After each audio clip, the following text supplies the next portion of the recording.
I know no one was expecting a stream today, but I was just gonna do the director's commentary stuff. Hold on. I always forget to do this part.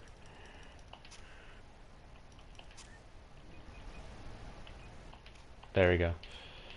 Just upping my mic a little bit.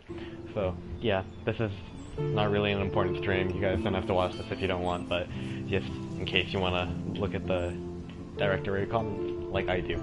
And so, yeah, let's get right into it. I don't know how long these are going to be, therefore I started now, in case it take a long time. Plus, I'm sick of homework. So, it was really great to see so many fan arts, so many letters, so many fiction, cosplays. The reactions were fantastic, way beyond our previous expectations. It was impossible to expect a huge community like this and so passionate fans, and it's great. Thank you. Yeah.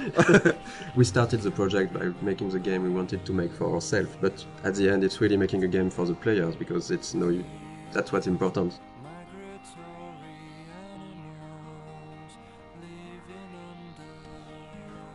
So welcome to the dev commentary of Life is Strange. We're really happy to be there and talk about the game. Thank you for watching. Thanks. I'm Raoul Barbet, one of the co-game director of the game. And I'm Michel Kor, the other co-game director of the game. We are two game directors working on one project, so it's really interesting to work that way.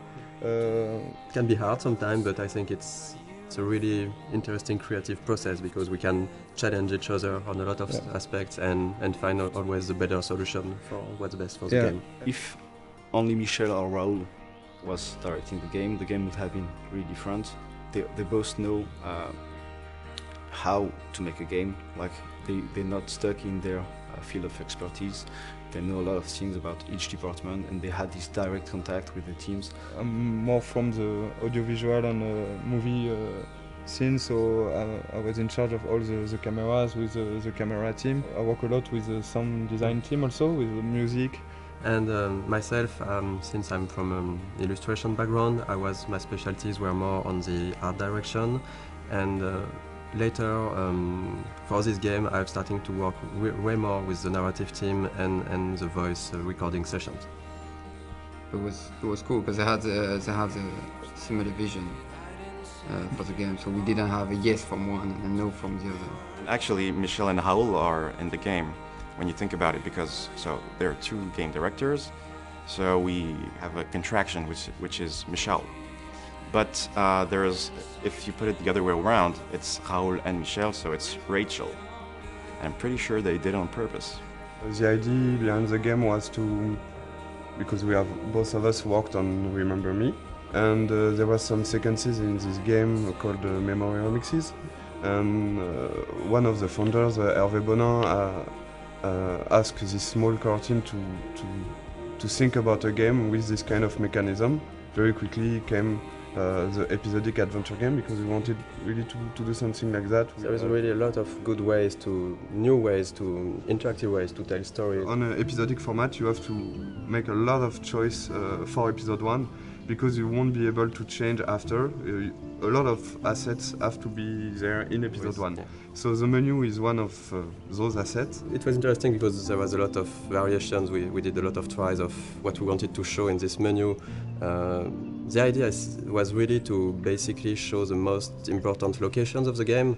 We can see the Blackwell Academy on the top right, we can see the lighthouse, we can see the town of Arcadia Bay. We were really trying to give a sense of location and just showing like the game world with the menu. We really wanted to make the player feel that all areas are connected, and the menu is a great way to do that. One of the main importance for us for the game was to have a peaceful game with this sense of you can take your time, and we wanted to reflect that from the menu, so we worked on those small wind effects and the leaves that are going around and the nice and soft music. It was just when you start the game you should feel quite at peace and comfortable. And even when the menu evolves in each episode, there is some small details that are changing. Like for the menu for episode 4, you have the beach whale. That's this kind of details we wanted to just add with the variations of the menu. The game takes place in Oregon, in the Pacific Northwest, in the United States. When I went back there on vacations, I've seen a lot of places that really looks like what we did in the game. So I guess it was a really big job of references to be sure that everything was correct. But it's also something that's really exciting about making a game, that you have to look at everything and to reproduce reality, and with, of course, our own lens and stylizations. But we really wanted this to feel like being in Oregon. Sometimes people ask us if we choose to have a game in the United States for marketing, for selling the game. We knew that we were fans of like TV shows like Twin Peaks or X-Files. They have those trees and the Pacific Northwest feeling. I think they are a great example of a small community thinking that everybody know each other and everybody is happy, but when you put something inside this community, it could be something supernatural. You discover a lot more. And it's really a way to shift things around and to bring chaos and interesting variations on the characters. And in the end, Life is Strange is really a game and a story about the characters, about their lives. It's not a story about the sci-fi elements. The sci-fi elements are just, for us, they were just here to make things interesting.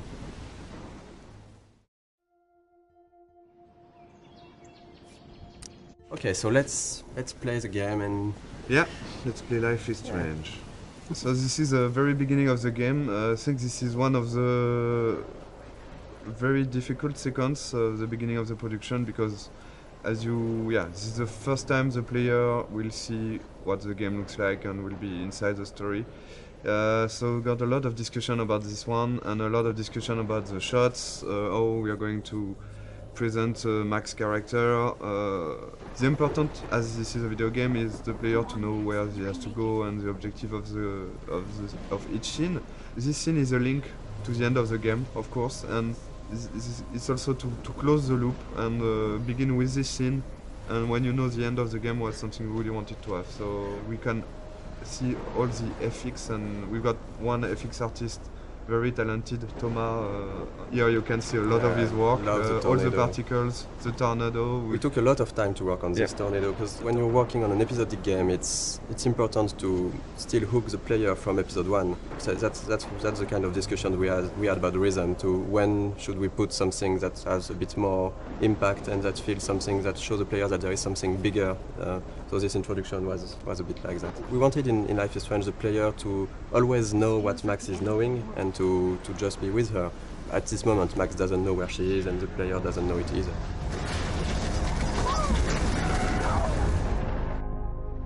We're back to the high school, and which is one of the most important settings of the game, of course, the high school setting and the Blackwell Academy.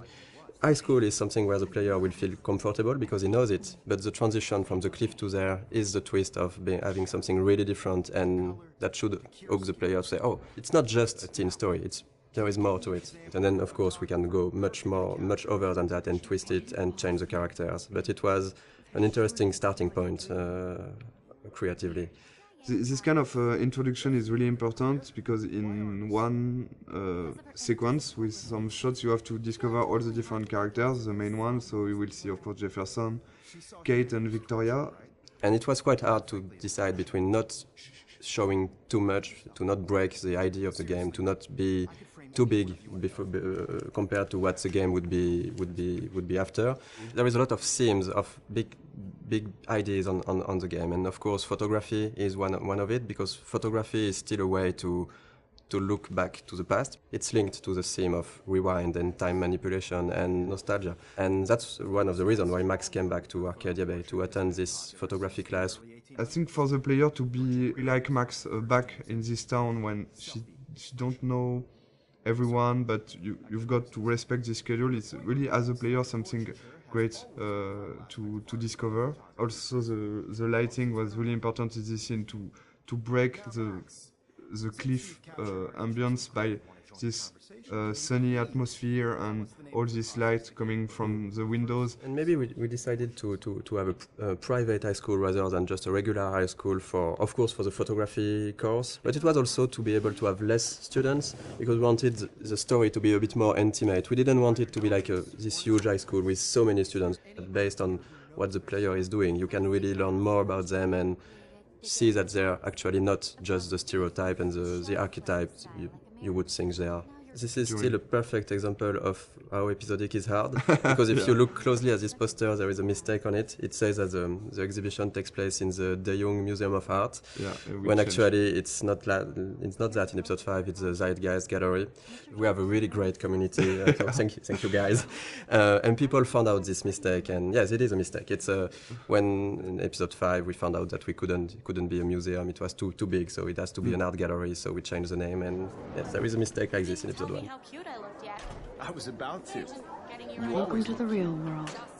We really wanted to have this feeling of being part of a whole high school. So it means a lot of people, it means bullying, it means difficulties when you're a teenager in this kind of world. And showing the different cliques and different kind of teenager. I think a lot of players love this introduction. The use of music here is really important. As Max feels insecure in this atmosphere, we wanted her to isolate, and the music is a great way of isolate yourself when you just want to be on your own. And so since the beginning of the game, we were working with licensed tracks, licensed music. We test when we are testing and prototype some scenes. We put some licensed tracks from artists we love, and Scene Matters was one of them. And when we asked Jonathan Morali, who is the lead of Scene Matters, if it's possible to use his music, he's a gamer, so it was really happy to have this new experience, and for us it's just incredible to work with him. And this kind of editing is really, really difficult to do, because you have to choose the important moment in a song and to choose the right images. Because our writer Jean-Luc has written many scenes built around music. The edit is based on the music. It's not the other way. The music is really important in the game. It explains a lot about the characters, because the choice of the music, the choice of the artist means a lot. For example, Chloe won't listen to the same artist as Max. For the anecdote, for this guitar part, we asked the lead singer of Scene Matters to take his guitar and to play on top of Gonzalez's song in a clumsy way, to be sure that it would be like Max playing guitar.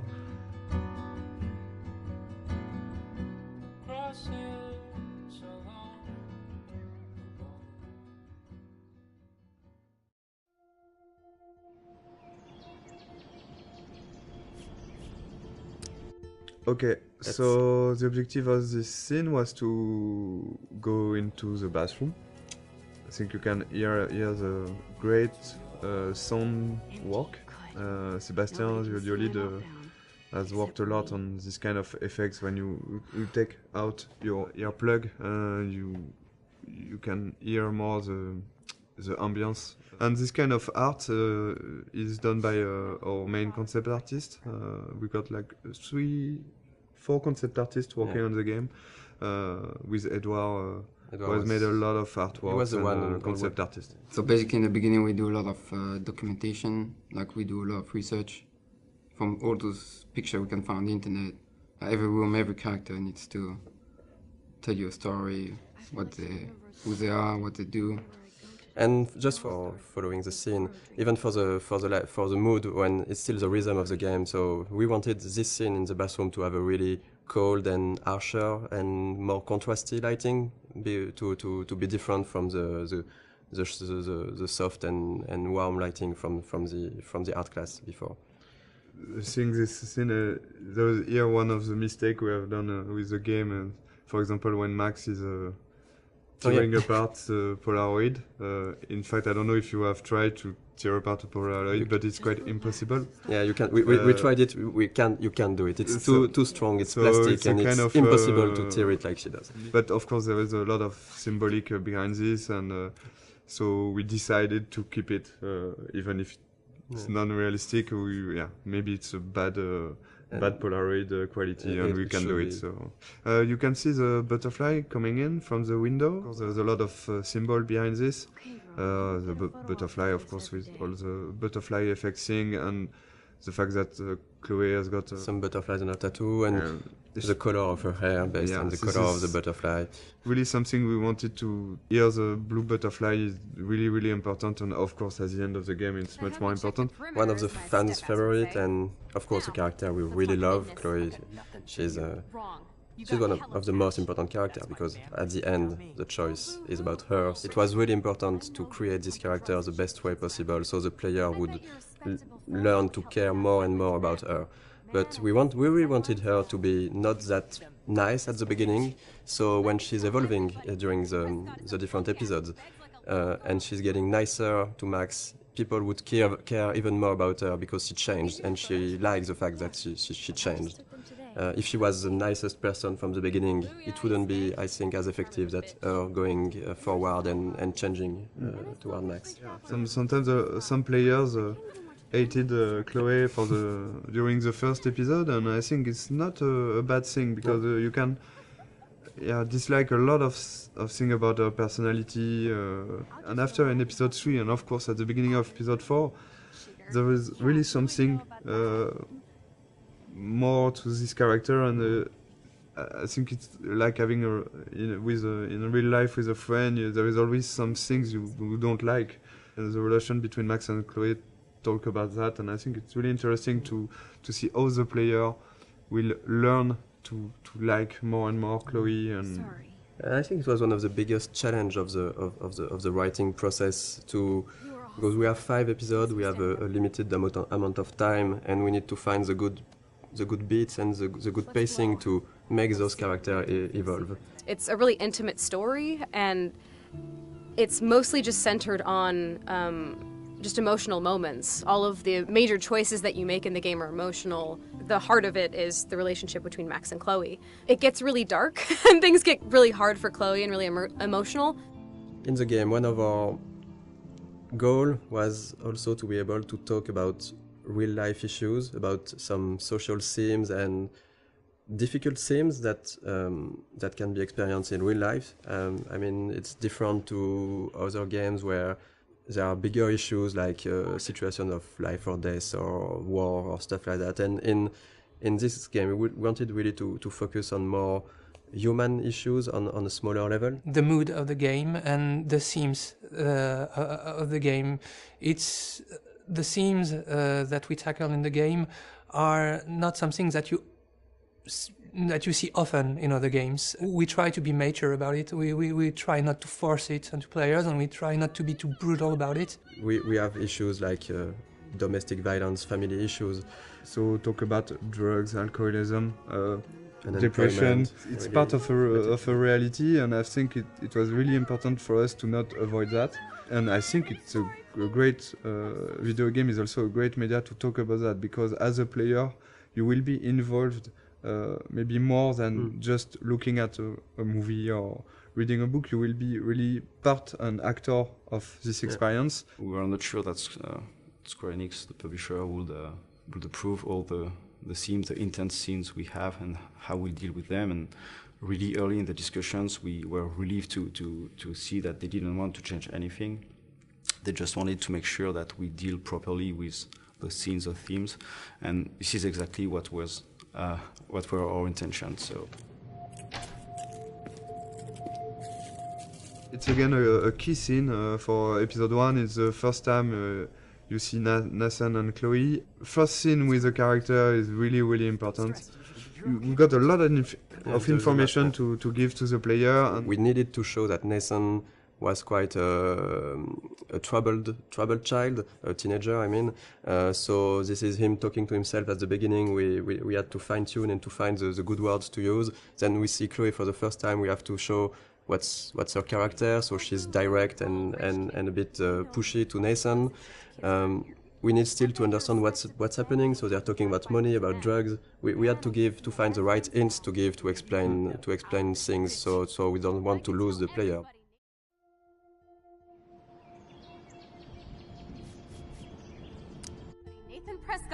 punk ass who begs like a little girl and talks to himself. You don't know who the fuck I am or who you're messing around with. Where'd you get that? What are you doing? Come on, put that thing down! Don't ever tell me what to do. I'm so sick of people trying to control me! You are going to get in hella more trouble for this than drugs. This scene, this is the starting point of Max discovering that she has this weird power, because basically this adrenaline rush and looking at Chloe getting shot, that's how she can trigger that for the first time, and she don't know really why, but that's the seriousness of the situation. Then you'll go back in the art class. So we really tried on this scene to show the deja vu feeling. So the editing and the shots were there to give this weird feeling to the player that, okay, I'm living that again and again, looking at the different moments that the player saw the first time in this scene. So yeah, for the editing in this sequence, we wanted to keep the same elements, but not necessarily the same shots. You can see that first 3 shots are the same, I think, and after we begin to change a little the point of view. So you understand that there are the same events going on, but just seeing from a different point of view. And I think, to be perfectly honest, we don't have a good explanation for why she's going back to the art class, because we needed it. I've got one, but I will never tell you.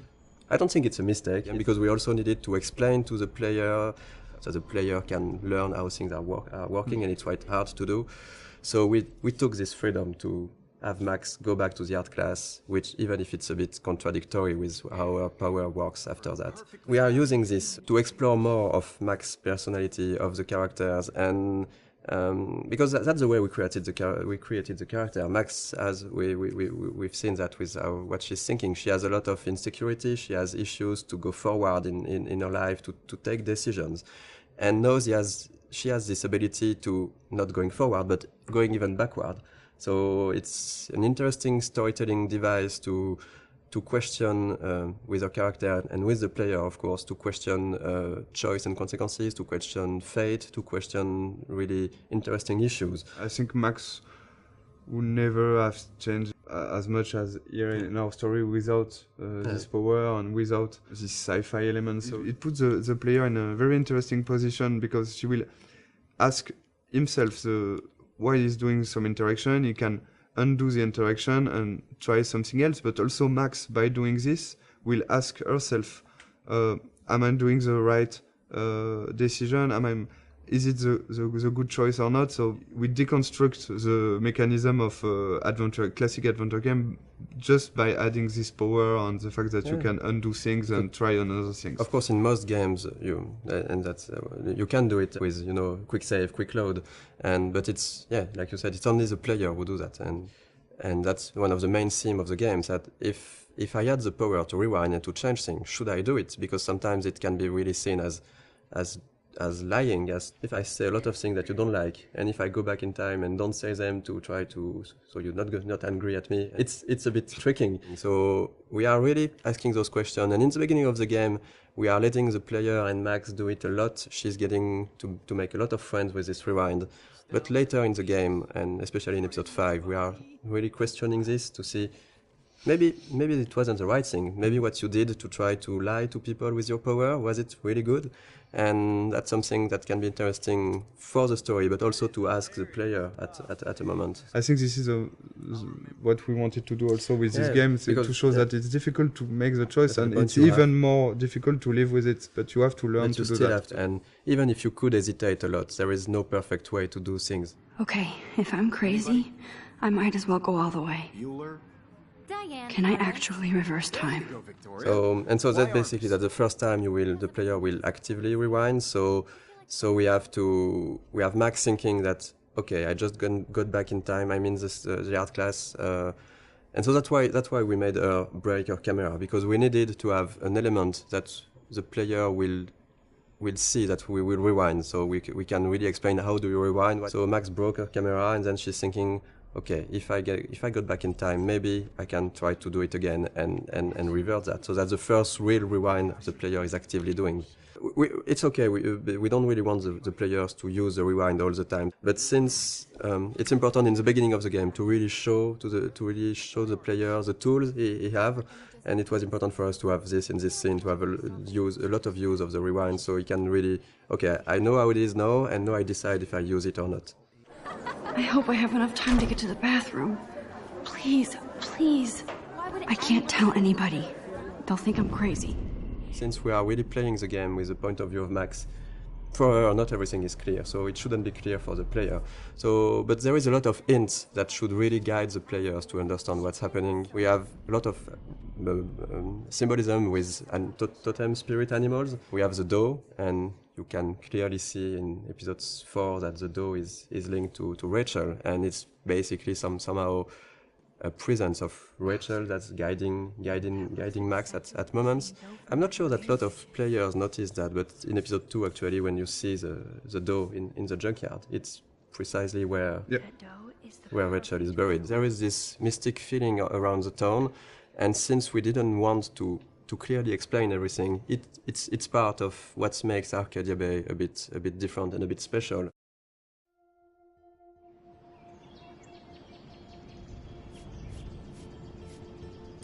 So yeah, we're going to play a bit of the junkyard scene. Yes, so it's we love the junkyard scene because a lot of different elements, but the first one I think is the environment. I think the environment artists have made something incredible here. For Life is Strange, we really wanted to have a stylized rendering. We didn't want it to be realistic, or so every texture has been hand painted to give this impressionistic feeling. And I think in the junkyard it's really interesting because there is so many details that's where this kind of simpler texture are working well. Because if this scene was overly detailed with cracks in the rust and everything, it would become really noisy to look at. We did a lot of work on the lighting effects and the atmosphere, so it was really important for us to capture this morning feeling with very, very cold colors in the fog, but a slightly warm sun that just bring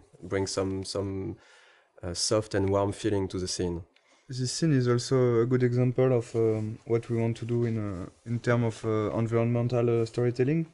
We've got a lot of different objects who are there and who has their own story. And Okay, let's do this. Can you find 5 bottles while I prep the shooting range? Beer and guns? Nice combo. You can handle it. Now go find us 5 bottles. This is one of the best puzzles of the game, I think. Yeah, I think it is.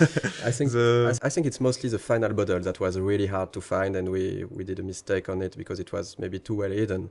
Our goal for this was just to allow the player to push the player to visit the place while looking for those bottles, because there is a lot of interesting things to discover. Basically, the junkyard is where Chloe brought Max to try her power, but it's also where Chloe and Rachel were hanging out together before Rachel disappeared.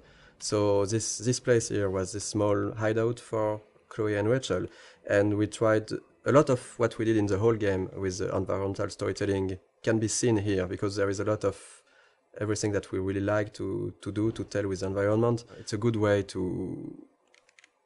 of course, to show more to the player. So it's also to give rewards to the player who want to know more about the characters and who is curious.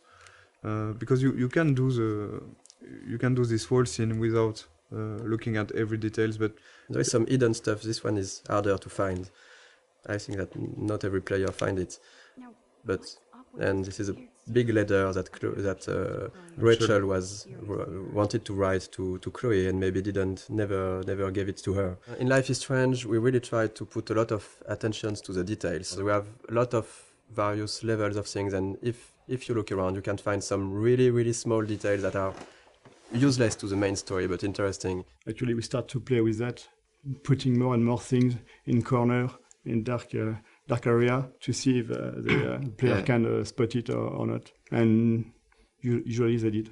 There's a noticed things that we thought they could not notice, like on a shirt, we have letters that when you put in the right order, it says no fucks given, and they noticed. I don't know about this. Are you afraid of getting in trouble? Oh, boo-hoo, Max is afraid. I know you can handle this, and I'm here to guide you. Make me proud, sister. Life is Strange really is a game about choice and consequences. So we have a lot of choice you can make in the game, which will have consequences later on in the same episode or in the other episode. And there is one big choice in this scene, right, that will happen, for example. Yeah, the idea for each choice is really to have not easy choice to take, even if it's not life or and death choice. Like you could have in other game, or it's more everyday life choices. The important is really to make your own and to decide to live with it. So that's why with max power it's of course more difficult, because you can try a choice, you're not sure, you're going to rewind and you're going to make the other one, but the important is if you want to continue and to move on, you have to keep on one and live with the consequence. So this is in this choice in particular. What do you want to do, Michel? The first one. I don't think I would shoot a guy anyway, so I would say. We won't shoot. I won't shoot. So you can see directly some consequence. It means that you don't have gun anymore because Frank is going to take it. Chloe will be pissed off. You can of course rewind and try the other one. But something that's really interesting, because it was a lot of work at the beginning, because we were thinking that if you have the rewind, does it not completely destroy the fact that you are making choices? And actually, we've seen that players are really hesitating. We've watched some Let's Play video, and we've seen players just, even if they knew that they could go back, they were hesitating so much when they make a choice. I think it's interesting.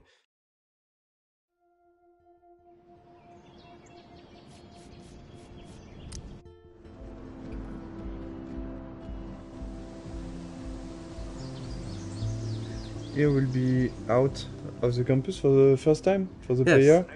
So this is the first time the player will be able to use his power when he wants. He can do before, but direction and puzzles. Here we really wanted to have a lot of different things to do, talk with people, use the power just to see fun stuff. But we use this kind of environment for the players who like to take their time and just to talk to characters, to look around. It really gives a sense of presence to Max, to the world. The important aspect of the game is really to give some rewards to the player who want to do that and to want to take his time.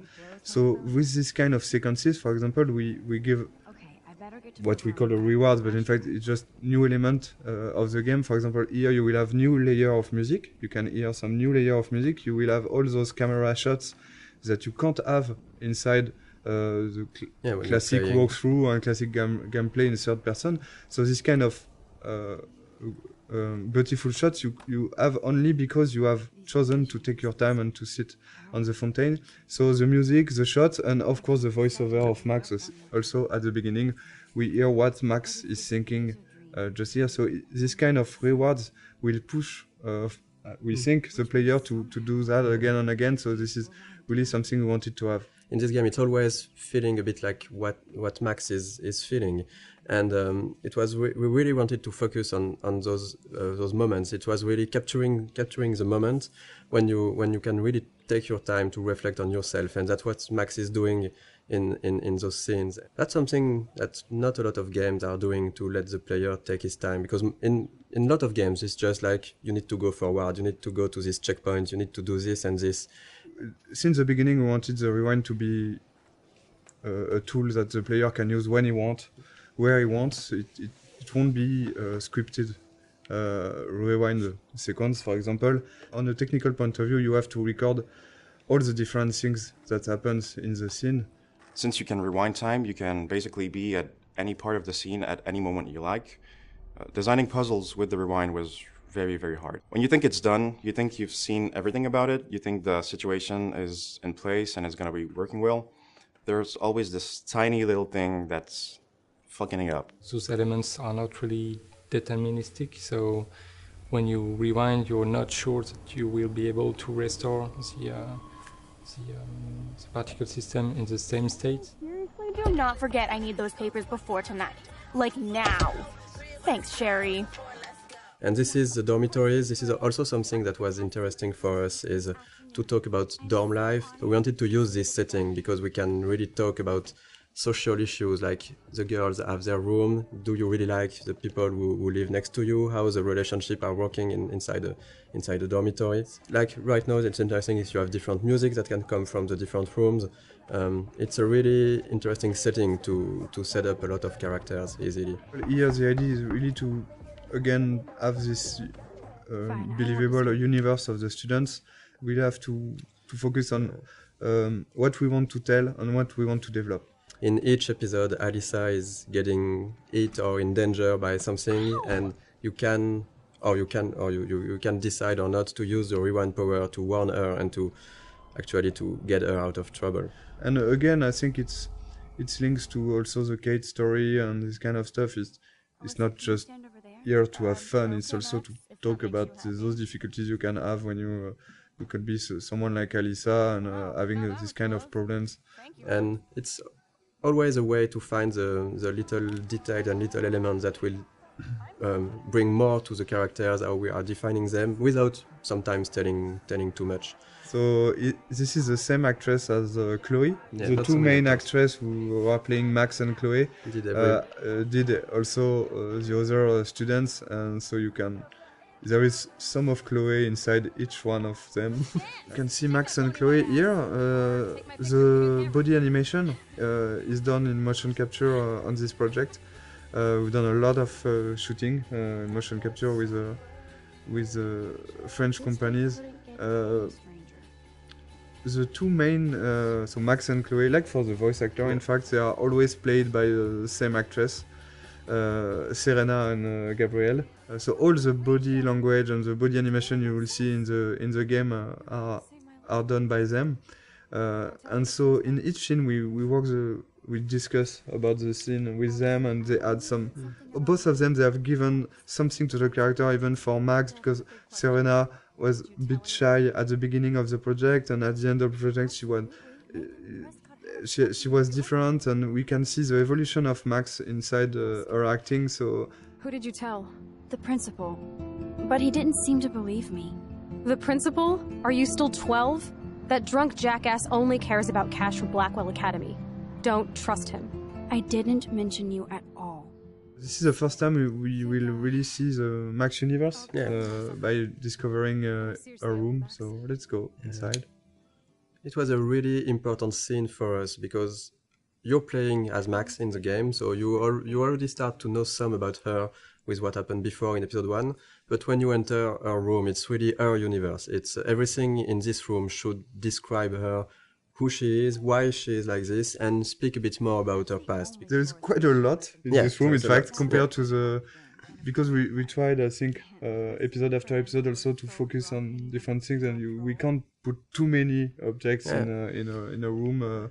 If you want to play a character for 5 episodes, you need to invest in this character, and all those kind of details and were really important to make a connection between the player and Max, to learn a bit more about what she experienced before, and maybe also why she is how she is right now. Something we really wanted to have with Max's room is also to have a great contrast between Max and Chloe.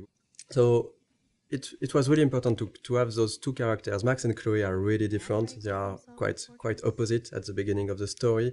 So we wanted that her personality and also her universe, her rooms reflect that.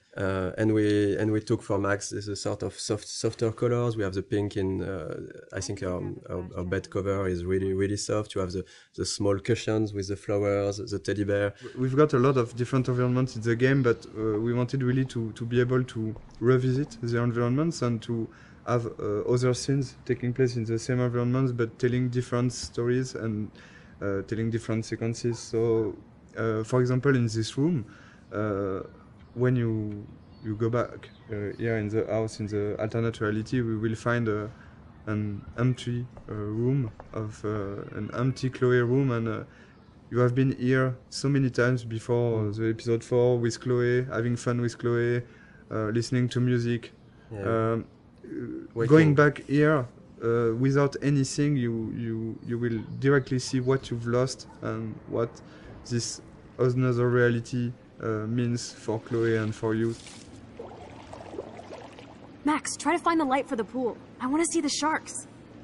Otters don't like sharks. They bite. So do I.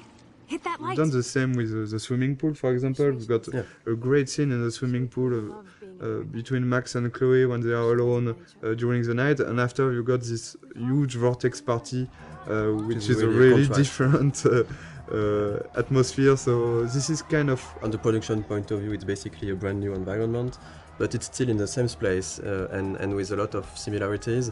So it's really important to show. It was important for us to show the changes that Max can create with her power and the changes to the characters and to the world.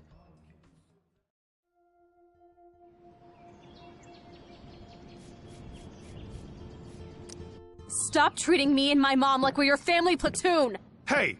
Leave Joyce out of this! I wish you'd leave Joyce! Like now! Seeing this kind of family violence, and it's something you can have encountered as a player. I think we all know some people who got some difficulties, and you can have by yourself also.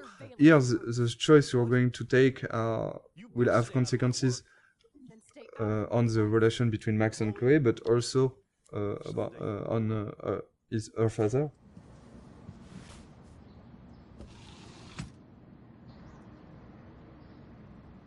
Hey, you okay? Welcome to the real step douches of Arcadia Bay.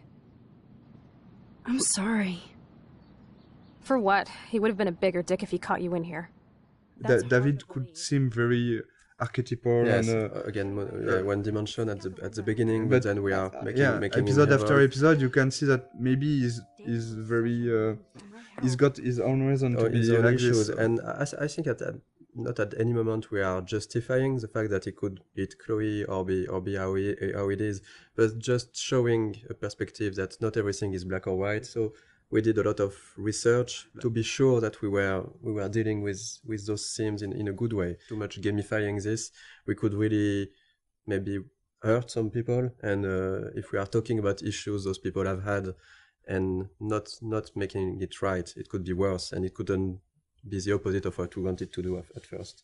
So here is a Kate character that you have met in the first episode, but not so much. And the episode 2 is really focused on Kate and Kate's story and Kate's difficulties.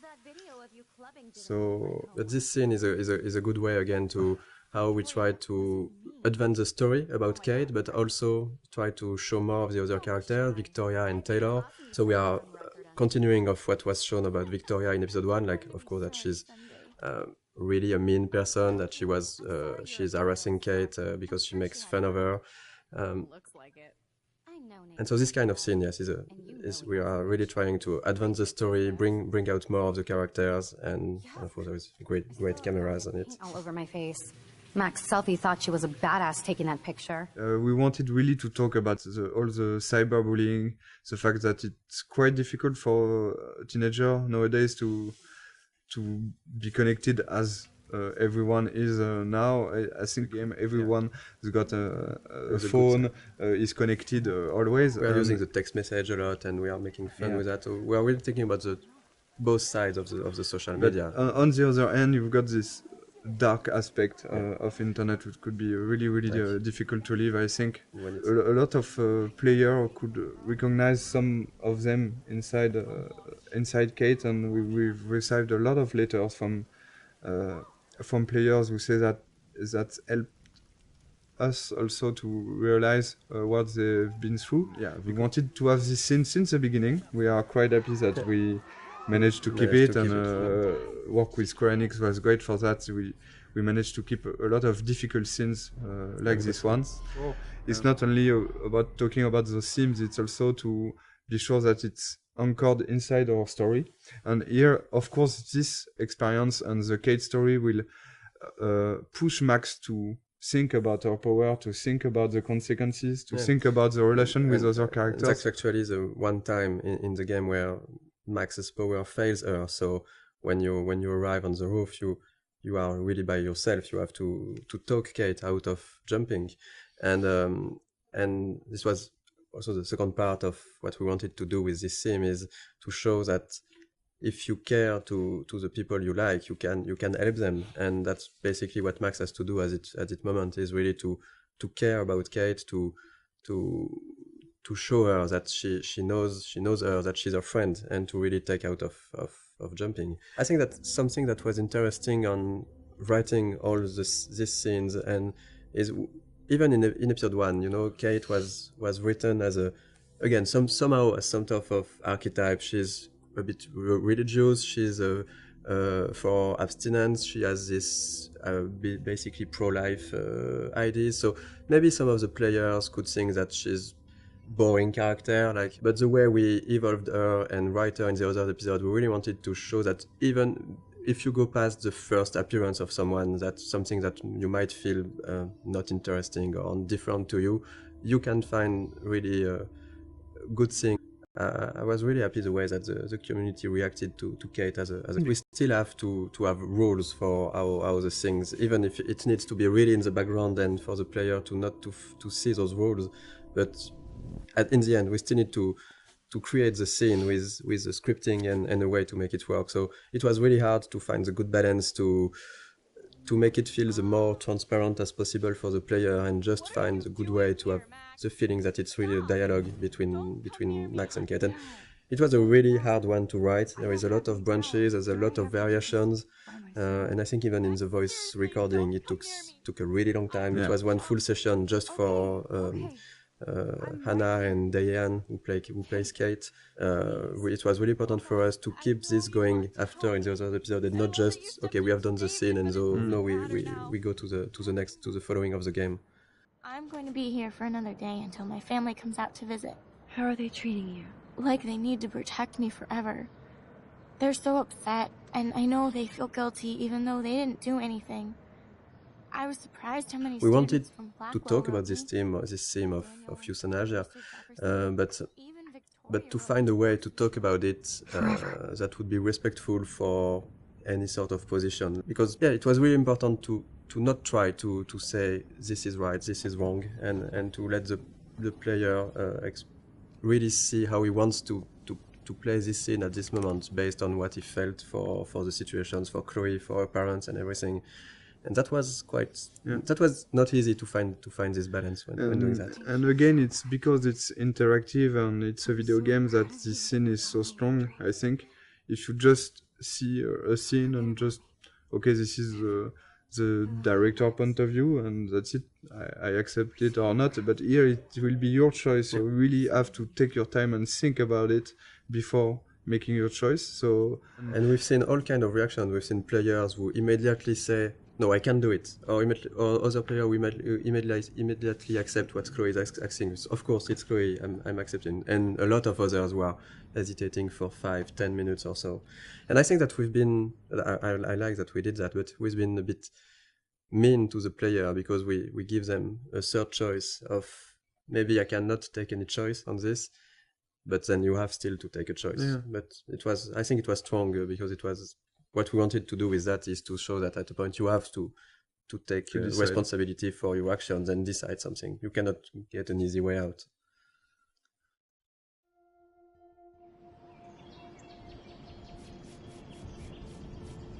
We took a lot of photographs, even some of the no weapons, the no bullying, no weapon. Yeah. We took photographs in some high school in. It wasn't in Oregon, but it was near Washington, so it's still in the Pacific Northwest, near Seattle. And we took some of those.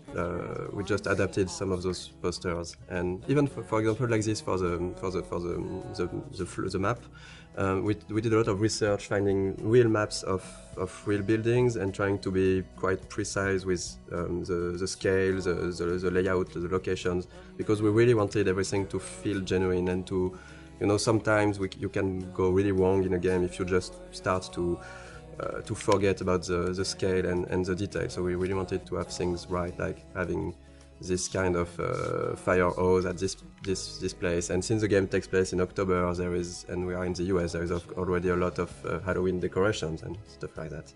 We wanted to have the game at the anchor in reality, but also of course, we have a lot of references. We are huge fan of some TV shows, of books, of movies, and I think that in Life is Strange, the setting was really good to have a lot of those Easter eggs that will speak to the players and put the game into a pop culture reality. So there is a lot of stuff that is scattered around the game. If you look at every license plate in the game, you'll see that the letters, they are meaning some. In episode 1 is titles of TV shows that somehow we liked or that were somehow inspiration in some part for the game. In episode 2, it's movies.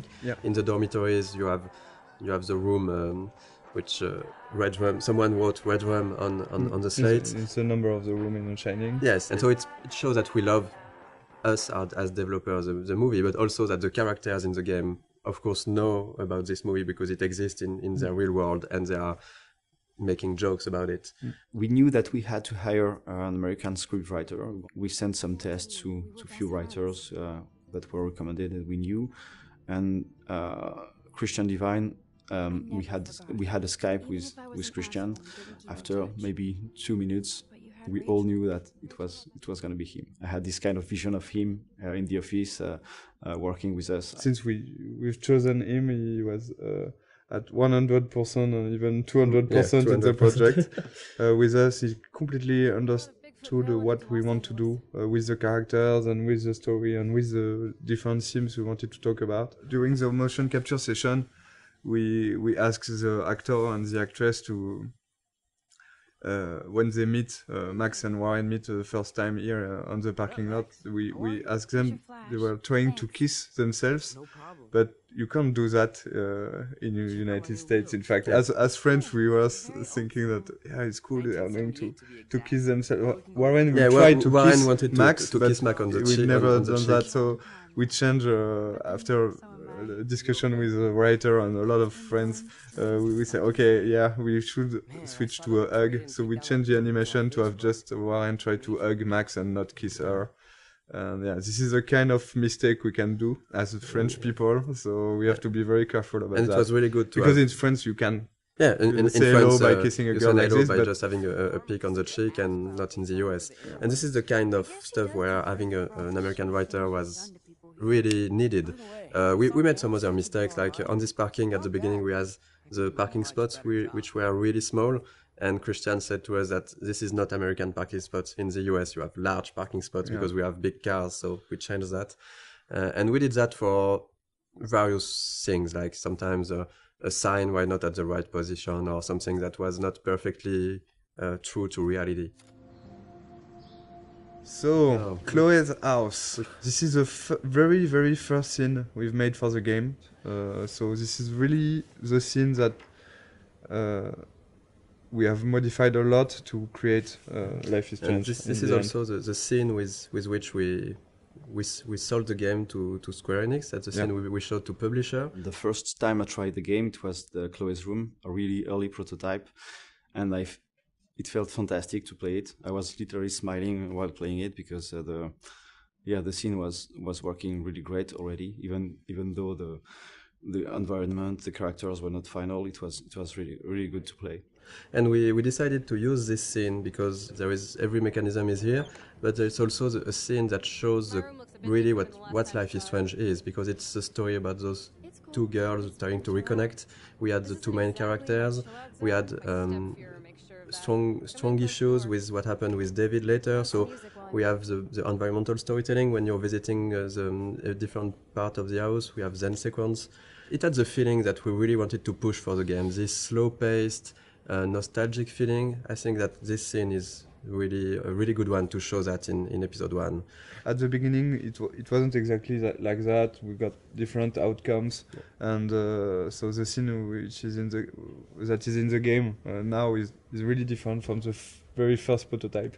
At the very beginning, it was only the arguing with David we have done in motion capture, and I've played with Jean-Luc. So Jean-Luc, you were doing Chloe. Yeah, I was playing Chloe, and Jean-Luc was playing. No, I was playing David. And Jean-Luc is a great writer who has written the original story. So we have played all together because we didn't want to.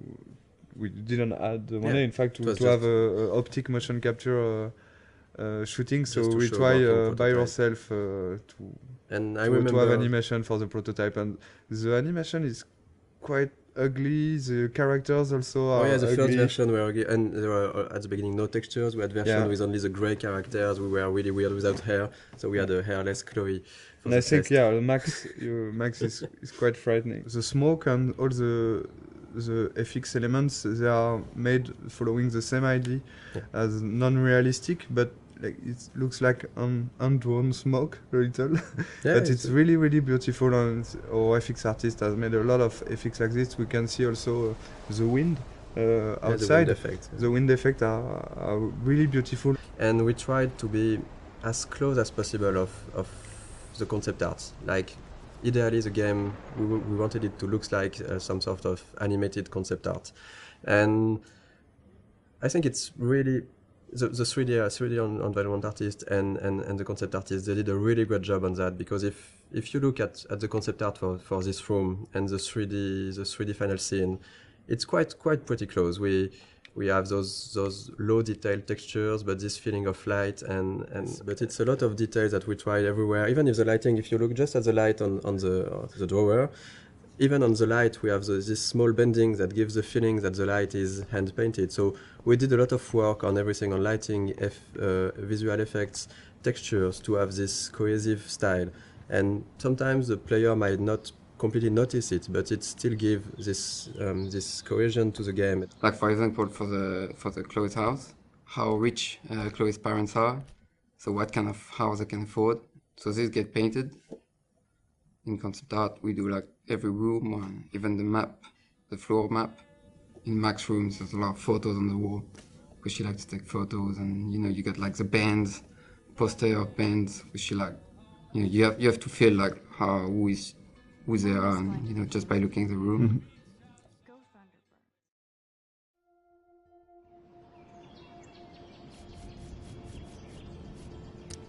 One of the most challenging part of working on the game with an episodic format was to create those two characters in a way that would really appeal to the player. So when you arrive to this final choice at the end of episode 5, if you wanted this final choice to work, we really needed the player to grow to love Chloe, to really get attached to Chloe. So two of the biggest challenge was, of course, the writing and the voice acting to make that happen. Of course, the story was written as a whole since the beginning, so we couldn't change massive stuff, but small details could be added, a line of dialogue for a character, or episode 3 when you visit Kate in the hospital, and it wasn't supposed to be here, but we've seen how people loved Kate, and we realized how much it was important to have a scene like this one. It's a way of finding the voice of the character. So sometimes you just need to think about expressions or words that one character will use and the other won't use it, and that's how you grow to like those characters. Because when in episode 3 or 4, Chloe at the moment use the word Hela, the players were waiting sometimes for it, and they recognize that, okay, it's Chloe because she's using that. So we're working with Blind Light in Los Angeles, and they sent us a lot of different voices to listen to them, and we have to decide. So we decided with Michel, Sebastian, and the producer, and Square, which one we want. So it was quite difficult. For example, for Max, we've got like 40, I think. Yes, I guess we got 40 voices. Different castings. For Chloe, it was 30, I think, something like that. Most of the time, we were quite sure and quite agreeing on the actor. It was really, really hard for Max, because it's always on our mind, like, are we really sure that we are doing the good choice? Because it's so important. I don't know the number of lines she has in the game, but it's almost, I think that there is almost 14,000 lines in the game, and I think that more than 10,000 are from Max. I've never played a character that I related to so much. I have a lot of the same issues that she does with her confidence, and so getting to play someone that seemed so similar to me was really an extraordinary experience. I really feel like I'm growing with her. We'll help you. Just let me go and... The fun story is for Jefferson. The guy we chose is Derek Phillips, and after we chose him, I discovered that he was Derek Phillips, and he's actually playing one of the main recurring character in the show Friday Night Lights, which is one of my favorite TV shows. Well, this has just been really fun for me, especially coming from the standpoint where, when I auditioned for the role, I wasn't sure if Jefferson was going to be the bad guy in this. So, you just kind of came in and we would do our voiceover sessions, and he was just a cool teacher. So it was kind of neat to find out about this twist. I mean, I'd kind of heard that might happen, but I didn't know for sure if it would. So it was really, really fun to play with that. So we are really proud and happy to have Anna and Ashley for Max and Chloe.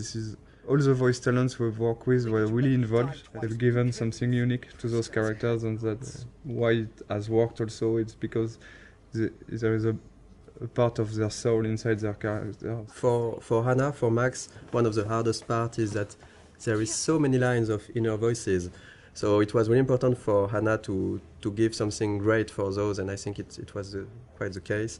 And for Ashley, one of the really hard part is that there is and for Hannah too, there is a lot of really emotional scenes.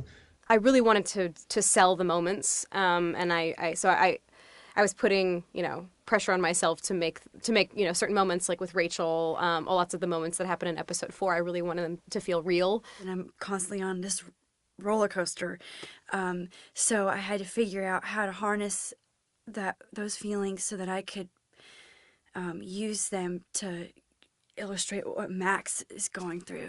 I remember during the voice recording session, for example, for the scene where they are discovering Rachel's body, it was really hard, even just for myself, to listen to the scene, and they told me after that they were, both of them were really crying when they were recording this scene. We knew already how we wanted to end each episode, but after we take a lot of time to discuss about how and to think about the editing and the framing, the layout of each scene. The endings of each episode.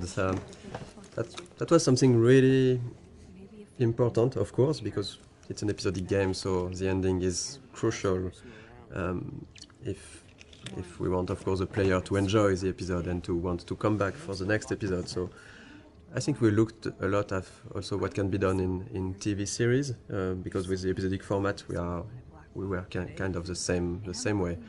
At the end of an episode, you want either to bring back some element of the story, so in order to hook the player, or we can use a cliffhanger. And I think that we did both of that, depending on the episode. And right now this is the ending for episode 2.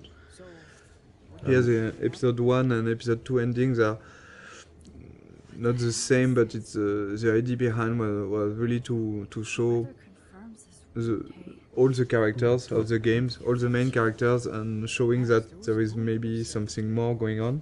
And in episode 1, for example, we even show some characters you haven't met already in episode 1, Joyce and Frank. And you will find them back here at the end of episode 2 in small scenes. And we really wanted those in episode 1 and 2, those ends to be like a wide description of all the characters and all what's going on, and also showing other aspects of each character. For example, seeing David on the with his head on the shoulder of Joyce, seeing Victoria and Nathan in Victoria's room, seeing the principal and Jefferson arguing. This is kind of small hints that maybe will push the player to want to see more. Because this is basically the only moments where we are seeing those characters when Max is not seeing them. Exactly. And so we can just bring a bit more. We are not telling too much. We are just bringing a bit more on those characters, a bit of sort of mystery. And this goes with the idea that everybody might be hiding something or might be a bit different. Like Victoria here we can see her crying when clearly this was not the way her character would behave before. And having Nathan going into her room, we don't know what's happening between the two of them, but it's still bringing a bit of mystery and interest for the characters, for the player. When we worked on the cliffhangers for episodes 3 and 4, of course our goal was still to have a twist. We were really trying to go on with what was important for the story and not just having the shock factor. Maybe just want to thank you for all the gifts, all the support we have from you. Yes. And thank you very much to be so active and so passionate about the game, and we're really happy to see that those characters and this story and those themes means something also for you. This is why we are doing games, so we're really happy, so thank you. Yeah, thank you so much. We really think that we have you are one of the best community we've seen for games. I'm going to cry, Michel. Yeah, and this community is really nice. I didn't see a lot of bad words. You know, sometimes in video games community can go easily wrong, and it was it's really pleasant to read and to read everything that the Life is Strange community has to say.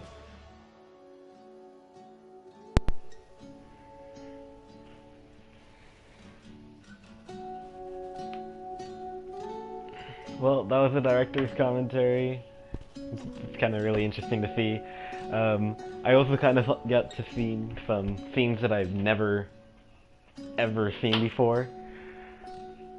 Like the scene where Kate, survives. I still feel bad for that. But tomorrow I'm going to do a Halloween special. Hopefully it will go great. Hopefully I will get some screams and scares. Thank you for joining, and I hope you enjoyed watching. Oh, she plays Tiny Tina? Jesus Christ.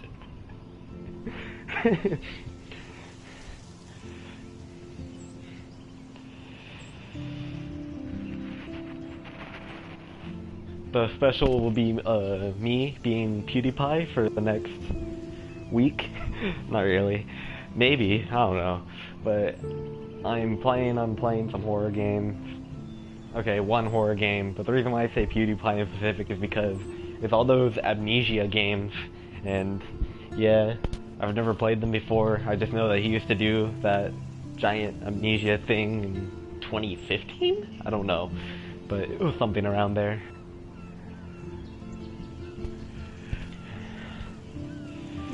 Yeah, Tiny Tina is just so freaking hyped. She's hyped to death. She freaking... oh god. I would never expect Chloe to be the same as Tiny Tina. I hope Amnesia is the wild one. Like, I really want to be able to be freaked out. Because, I mean... I haven't watched a horror movie in a while, but... I'm kind of okay, I guess. I guess the only thing that really gets me is those cheap jump scares. Those are horrible. Oh god. Like, I guess I really enjoy a game when they can scare me without having to do those cheap jump scares. Like, when they give that creepy aura. But the thing is, whenever I also see those creepy auras, I want to die because it's so fucking freaky. It's like, I'm scared to death.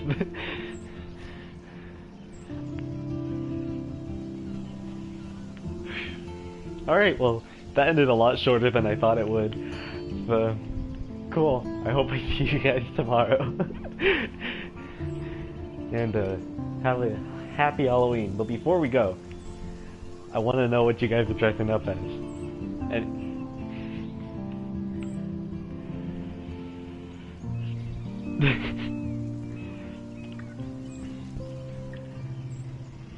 I agree, Farron.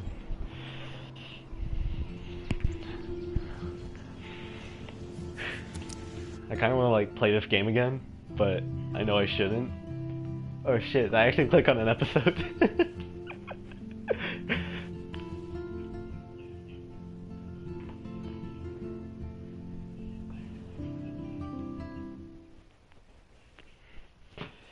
I'm gonna go as the cliche Joker, but the thing is, I'm single, so I'm gonna be lonely instead of having anybody. This fucking... Oh, this is episode 1.